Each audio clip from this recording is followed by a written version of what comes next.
It's just too nice of a day. Ooh, it's just too nice of a day to not sit out here and film. So recently, I wrote a score for a little indie video game called Celeste. Now, for those of you who have not heard of Celeste, it is this phenomenal indie game. I highly recommend you play it. It's a lot brighter out here than I thought it was gonna be. Oh!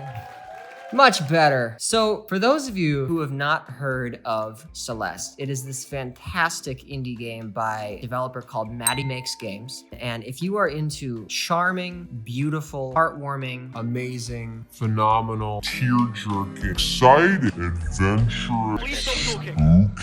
5 hours later. great games, Celeste is exactly the game that you are looking for. Now, the original score is phenomenal. It is by a composer by the name of Lena Raine. By the way, Lena, there's no chance you're watching this, but if you are watching this, you are so awesome.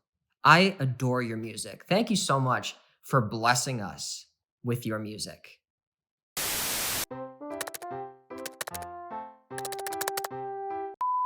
So here we are. This is my illustrious home recording studio. I built this myself. Nice. You've heard of like those foam square sound canceling thingy things? Well, what you haven't heard of is my closet door, which I don't want to brag, but it's wood. And all of this comes together to provide me the greatest recording studio ever. So before we get like real deep into the analysis part of what I've done, why don't we do what we did last time with Resident Evil? Let's just watch the clip. We start with this title screen, or rather this introduction screen, just from the creators of Towerfall, a game about climbing a mountain, and then Sweep. That's the first hit that I wanted the music to really sync up with.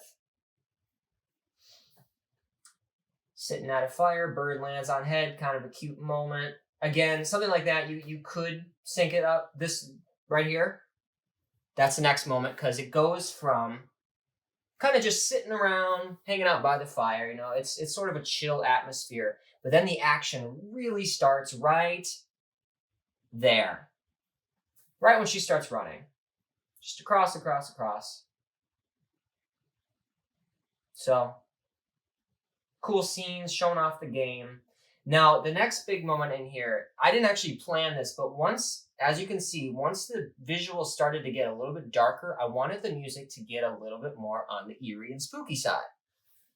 So when we get there, you'll hear some interesting chord progressions going on.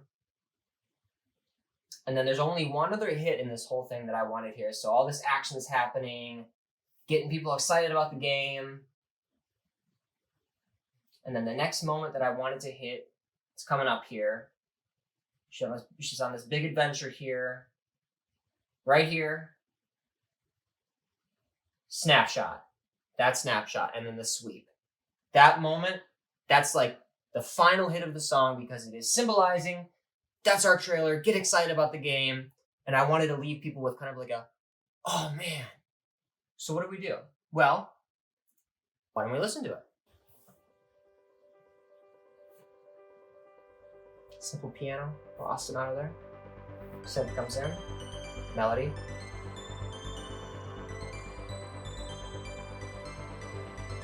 Drums, getting the people a little bit more excited about the game. Here's the first hit. Full, because she's going on the adventure now.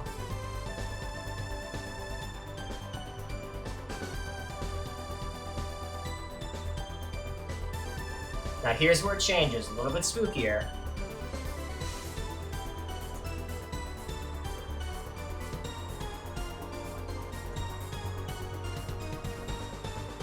She's falling, the drums are coming in, the snare.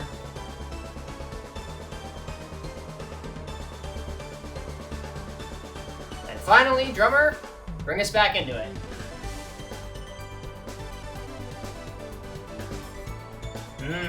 Ascending, getting people excited. And finally, here it is. And then just the wind to kind of match it. My back just cracked. Getting people excited about the game. So that's the whole thing. When you're dealing with the trailer, you don't get much time. You gotta make people excited about the game as quick as you possibly can from the very moment that they start playing the trailer. So for me, I wanted to kind of draw them in a little bit with this piano. Like, oh, that's kind of nice. And then the synth adds some body to it. And then this nice, cute little melody. It's very lighthearted. It matches very well, I feel like, with the bird landing on her head. The drums, it's like, oh, we're getting even more excited. And then the full, finally, oh, and you just get to kind of cruise with the music. When I was writing the melody for this composition, I just messing around within the key. It's a pretty simple melody. Now, the moment where the music gets a little bit more on the spooky side, let's listen to it one more time and then let's talk about it. Right after this, here it comes. Let's listen.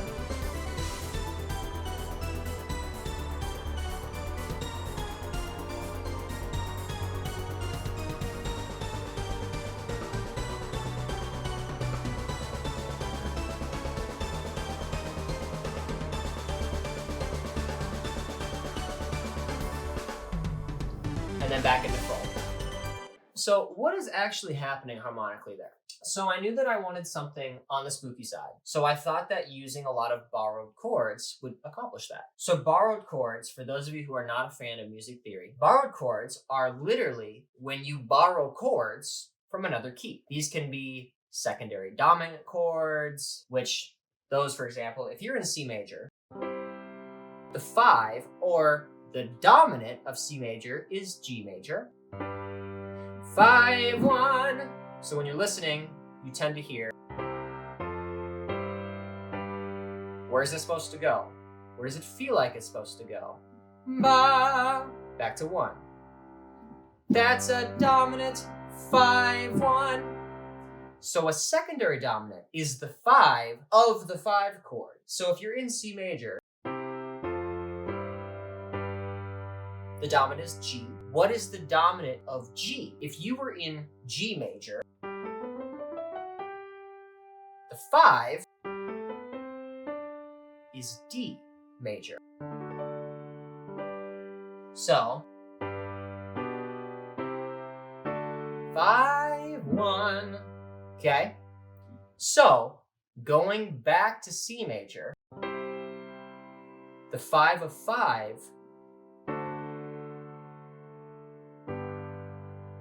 is that. So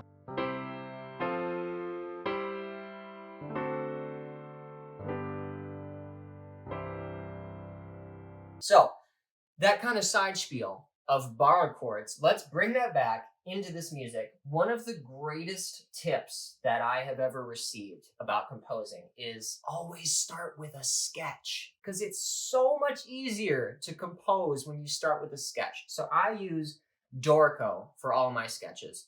And in that spooky section, what I did was I went through here and I just kind of played around for a while and just tried to pick chords that I thought would sound cool. And the easiest way, in my opinion, to pick a cool chord progression that's kind of different is start with the bass line. I knew that to achieve that kind of spooky sound, I wanted to have a bass line that was really kind of chromatic and was easy to track. So the bass line that I came up with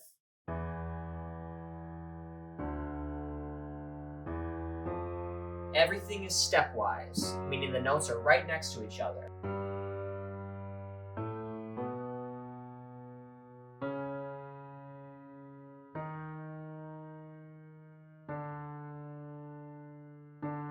And then in the song, I went back to 1. So I started with that bass line. So if you start with the bass line, it's actually pretty easy to put together, well, what chords could I use with that bass line? So I wanted to start in E minor, which is, we were just in G major, so E minor would be the relative minor of G major because they both use the same key signature. So in G major, we have 1 sharp, and in E minor, we also have 1 sharp. The same sharp in both keys, F sharp. So I wanted to start again in the relative minor.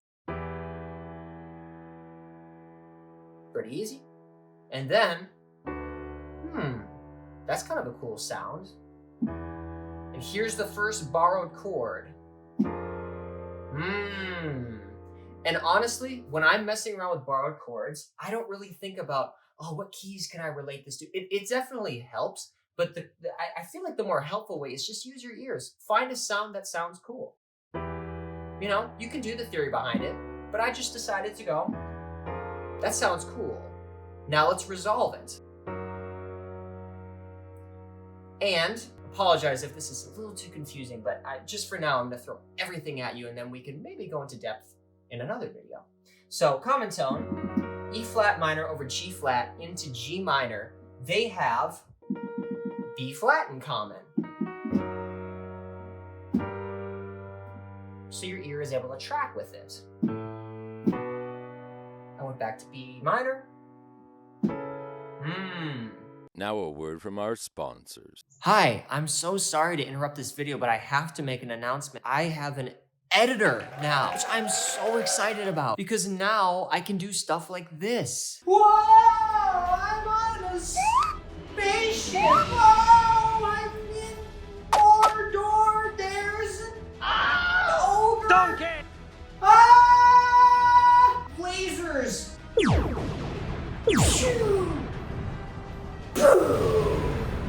Hi, nice to meet you.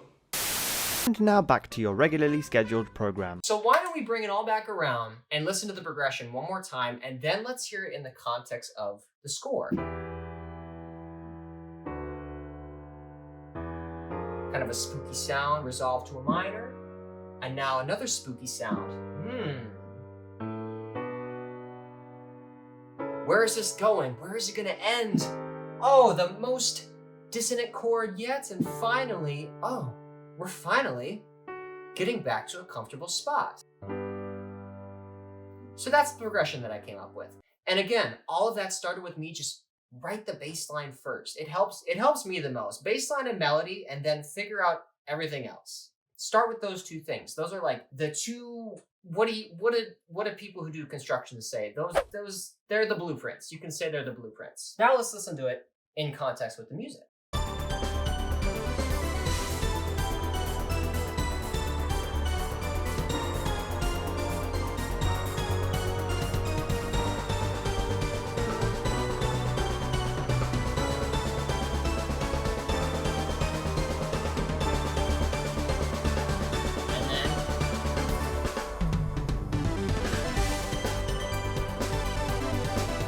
And right here, oh, okay. So what happened there?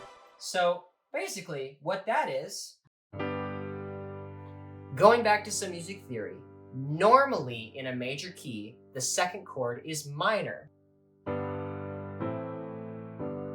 But sometimes it can be kind of cool to make the second chord major.